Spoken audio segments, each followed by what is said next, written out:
1918-ci il martın 30-u gecə saatlarında Bakıda başlanan kütləvi qırğınlar 20 minə yaxın günahsız insanın, o cümlədən çoxlu sayda qoca, qadın və uşağın qətli ilə nəticələnib. Martın 30-undan aprelin 2-sinədək davam edən kütləvi qırğınlarda Stepan Şaumyanın rəhbərlik etdiyi erməni bolşevik dəstələri Bakıda minlərlə insanı qətlə yetirib, müsəlman ziyarətgahlarını yandırıb, Bakı əhalisinin 400 milyon manatlıq əmlakını müsadirə edib. Kütləvi qırğınlar zamanı şəhərin ən möhtəşəm məscidi sayılan Təzəpir məscidi aramsız top atəşinə tutulub, ermənilər Bakının ən möhtəşəm memarlıq incilərindən olan İsmailiyyə binasını yandırıblar. Azərbaycanlılara qarşı həyata keçirilən soyqırımı siyasəti təkcə Bakı şəhəri ilə məhdudlaşmayıb. Soyqırımlar 1905-7-ci illər, 1918-20-ci illər təkcə Naxçıvanda deyil, ümumiyyətlə Azərbaycanın bütün bölgələrində bu hadisələr baş verirdi. O cümlədən Qubada, Şamaxıda, Bakıda, Naxçıvanda və digər ərazilərdə, yəni həmin hadisələr zamanı körpə uşaqları, çağaları süngüyə keçirirdilər, yaşlı adamlar, insanları öldürürdülər.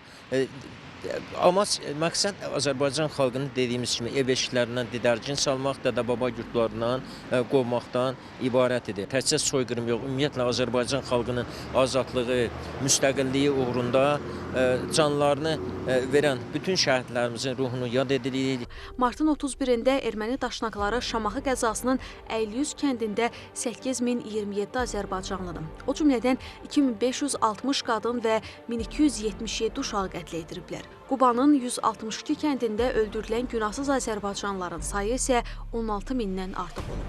Erməni daşnaqları Lənkəran, Muğan bölgəsi və Qarabağda minlərlə kəndi yandırıb, 10 minlərlə insanı vəhşicəsinə qətlə yetiriblər.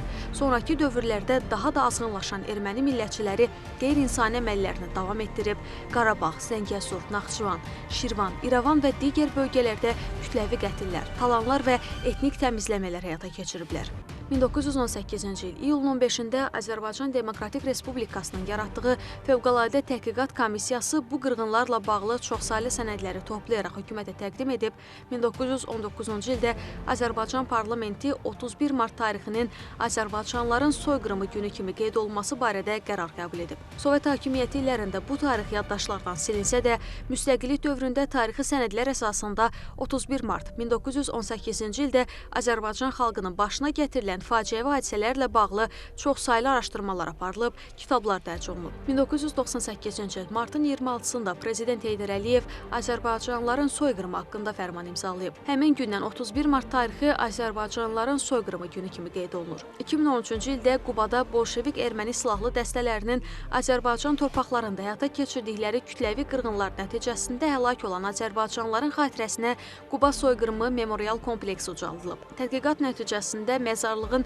1918-ci ildə ermənilərin yerli dinc əhaliyə qarşı törətdiyi soyqırımı ilə bağlı olduğu müəyyən edilib. Təhqiqat işlərinin nəticəsi olaraq məzarlıqda müxtəlif yaş qruplarına aid yüzlərlə meyidin qalıqları aşkar edilib. Məzarlıqda Azərbaycanlılarla bərabər Qubada yığcam halda yaşayan Ləzgi, Yəhudi, Tat və digər etnik qrupların nümayəndələri də amansızcasına qətlə yetirilərək bastırılıb.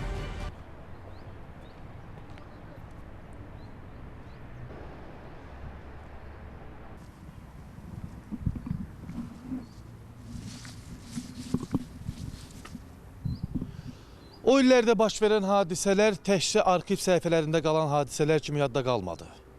Bu, öz elindən yuvasından didərgin düşənlərin, günahsız yerə qətlə yetirilənlərin, yarımçıq qalan ömürlərin izidir.